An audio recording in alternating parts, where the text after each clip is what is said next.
All right, welcome to part two. This part we will talk about who, when, and why. I believe those are the only categories we have left or whatever. So, who? Who is a pretty complex slide. You see that there's no words. So, essentially, you should probably listen to what I'm saying and also maybe draw a helpful graphic that I'm referencing, right? So, who? Uh, Prior to the French Revolution, I guess during the French Revolution, for most of it, France was divided up into three groups. French society was divided up into three groups. You know how, like in America today, we are like you're upper class, middle class, lower class, like that kind of thing. French society had three different estates. They called it estates. Okay. Also, the first estate was the clergy. This is something you're going to want to write down. So you're going to want to have like a bullet point for each of the estates. There's first, there's second, there's third, because I told you there are three. Also, the first estate is the clergy. Clergy, if you don't know what clergy is, it's like religious people. Specifically, religious people who are within the like power structure of the Roman Catholic Church, because France was, and I guess still is, predominantly Roman Catholic. Okay, or just Catholic, just to make things simple for you.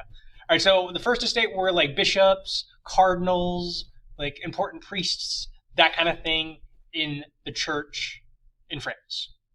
They made up only about 1% of the population, and ignore this voting total because it's the only chart I could find, and they essentially had 1/3 of the voting power in France. Okay. Next up, you have the second estate. They're the nobility.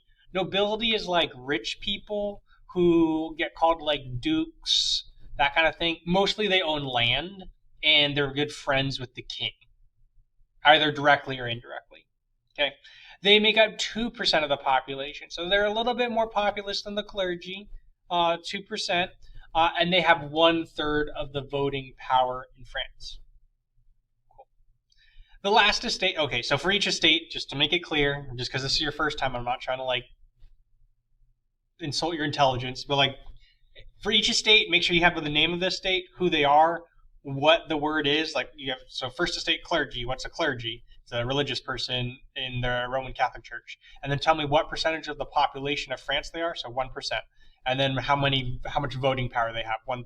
So your notes should read something to the nature of first estate clergy. That's a religious person in the Roman Catholic Church with power.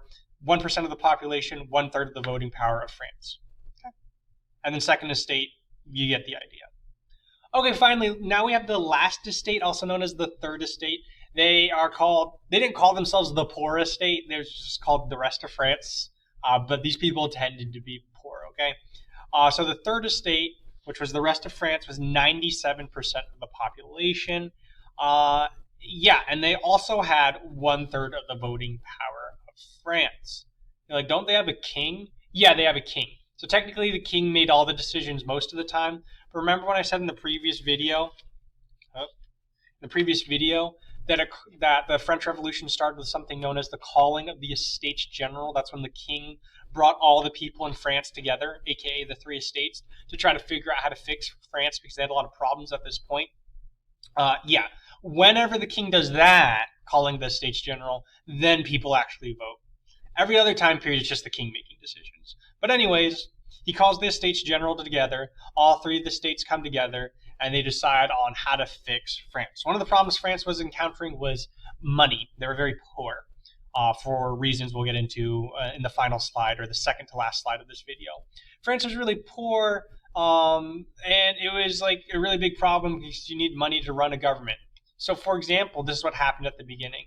The first or second estate were like, hey, we're really poor. Maybe a good solution to our problem is we just tax all the poor people, aka not us, not the first or second estate. Let's just tax the third estate more to make up some of that money that we need. And the poor or the third estate was like, no, that's not very fair because you guys have more money and we don't have much money, so let's not do that. And the first and second estate were like, well, let's have a vote on that. All in favor of taxing the poor or the third estate, and the first and second estate were like, in favor. The third estate was like, well, we're not in favor. And then the first and second estate were like, well, you got outvoted, so it sucks to be you. You have to pay more taxes. And this is kind of represented in this picture. You can see the first estate with the religious cross, so he's the clergy. The second estate with the hat and the sword and the little medal, aka a friend of the king. all on the back of the third estate, who's working the land, looks very labored and tired because he's like carrying the French nation on his back. So a lot of people in the third estate thought this was really unfair. They had to pay more taxes when they're already poor, and that's going to kind of start the French Revolution. So yeah, for this slide, make sure you know who the three estates are, who they are, a brief description of each, what percentage of the population they make up, and the voting power of that group. Know that all groups have 1/3 voting power, regardless of what this chart says. Okay, where did the French Revolution take place? Easiest slide you're going to have all day, uber easy, because we're going to get more complicated with it later. But essentially, the French Revolution, trying to change their society, does take place all around the world. However, it's mostly in France at the beginning. But then you're going to see a guy, Napoleon, kind of be like, wow, I really like how France has changed. I think that this change to our society has been really good. So I'm going to I don't know, spread these ideas to the rest of France through warfare. If they don't agree with me, then I'll spread it through warfare. So yeah, you get Napoleon as like a kind of like a warmonger guy, but from his perspective, he's like, well, no, yeah, I'm like fighting a lot of people, but I'm spreading the ideas, liberty, equality, and fraternity, to the rest of the world by my conquest. I'm helping the world by conquering them. And we'll debate whether or not that was a good idea or a bad idea later. But yes, the French Revolution first starts in France, but it does spread throughout the rest of Europe as Napoleon invades other places and puts the ideas of equality, so like equality, liberty, so like freedom, and fraternity, so that's like brotherhood or like togetherness or unity, throughout the rest of France. Basically, he's very like, I don't like the kings and queens of France. I think we should have more liberty. So liberty, equality, and freedom, and like fraternity and unity. Some people say he's a bit of a hypocrite because he made himself emperor. So, we'll get into his legacy much later. But for this slide, you just need to know when or where it occurred. Mostly France and mostly Europe. But it did technically affect the rest of the world. So just have those words. All right, why did the French Revolution occur? Obviously, super complicated question. You're going to hear my take, and then you're going to watch a video about it. So it's really for two main reasons, I would argue, economic and social. Economically, Louis XVI, so remember, that's the guy who was leader of France at the start of the French Revolution. He's the Bourbon king. Louis XVI is broke, mostly for like two real reasons. He doesn't have a taxable income due to this thing, the costly wars of his great-grandpa, the Sun King, Louis XIV, or Louis XIV, and the American Revolution. So we'll start with that first point. He didn't have a taxable income, and you're like, why is this like American tax graph showing me American taxes? I'm not trying to make some sort of statement of who should pay more taxes in America. I'm just trying to show you an example, okay? So Louis XVI's great-grandpa, Louis XIV, or Louis XIV, the Sun King, was like the big guy who made France a superpower in Europe back in like the early 1700s, late 1600s. And this guy's great-grandpa, or the Sun King, which is Louis XVI's great-grandpa, basically wanted money really quickly. Like, I want money and I want it now kind of guy. So he would allow nobility, so the rich people, to pay him a lot of money up front in response or in like, because if they gave the Sun King a lot of money, like just one-time payment, then he wouldn't make them pay taxes like forever.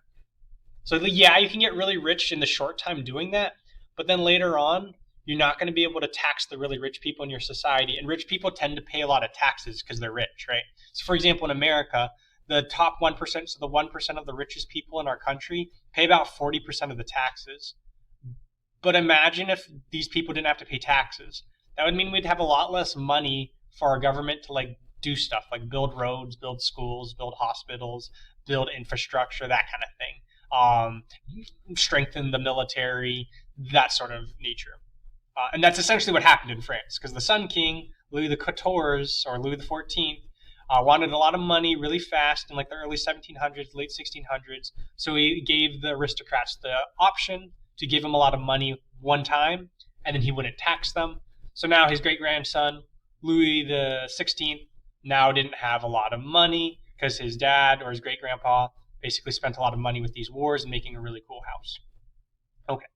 The second thing that made France pretty economically screwed is that there is something known that you know about, the American Revolution. We wouldn't have won the American Revolution without France. I believe that is indisputable. Okay, because France gave us a lot, like millions of dollars. They also gave us their engineers, or loaned us their engineers, their army engineers, cannons, their navy. Yeah, they helped us out a lot because they hated the British, and they did it on loan. They're like, we're going to give America all this money, all these weapons to be able to defeat the British because we hate the British. And then after the war, the French were like, okay, cool, good job, yay, America, you're free. Are you going to pay us back? And we were kind of like, not right now. And then it turned into, no, we're not going to pay you back. So that was a really big problem for France. They already had a very low amount of people they could tax for money, and they also gave America millions of dollars, and we never paid them back. So it's kind of awkward. Next up, you have social reasons, the Enlightenment. The Enlightenment is this movement of the ideas. It's kind of like a trend of the time period. I won't say trend because trend makes it sound like it's short. It's like a long trend. It's a huge movement of thoughts. And this was the influencers of this trend were philosophers. And these philosophers were basically the Enlightenment, where the world should be reason and evidence. That's really good. And constitutional government, so where governments are limited by rules. It's not just one person deciding what to do without any rules on their power. This is the kinds of ideas that the Enlightenment philosophers liked. And the ideas they hated was superstition and religion. They're like, that's not reason. That's just people guessing.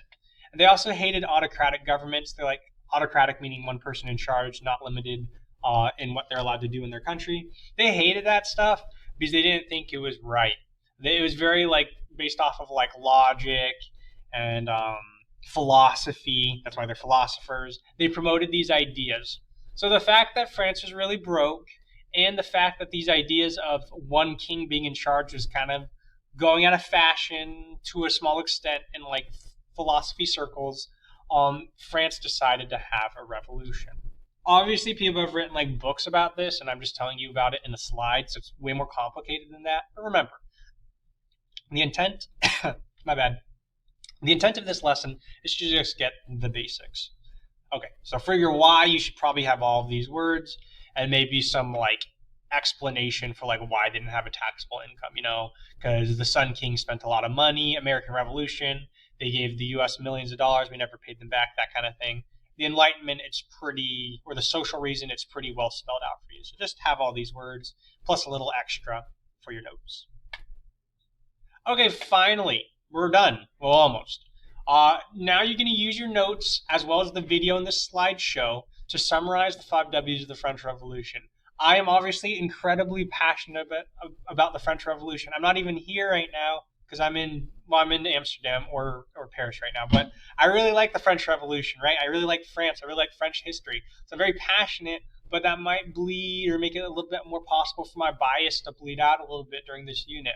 Therefore, I want you to watch this video and then make your summary of the French Revolution on the back of your worksheet, so you don't just get my perspective. Again, all sources are limited, including your history teacher, right? So thanks for your time. Yep. Watch the video, do your summary, be good for your sub.